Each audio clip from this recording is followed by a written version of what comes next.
Okay, well if you look at the site you can see it really is incredibly busy. We have a lot of burial remains in this area, but also what you can see is a lot of other rather uneven looking holes all over the place, and that's due to the badgers. And really the badgers are the reason that we're here, because although this site was known about in the past and it was excavated, little bits of it were excavated in the 1930s, until fairly recently we didn't realise that we'd got this Anglo-Saxon cemetery here, and that was the badgers bringing material to the surface and the military archaeologists walking across the area and finding remains of human bone and also grave goods. I think he found some spearheads that alerted us to the fact that there was a lot going on under here that the badgers were damaging.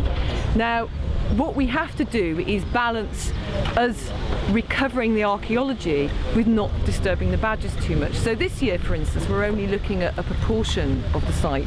But if we leave this any longer, I mean, a lot of these graves have already been quite badly damaged by badger burrows. They're quite big creatures.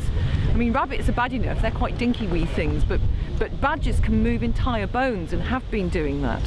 I think one of the bones that was brought to the surface was an entire humerus, which is a pretty big bone really.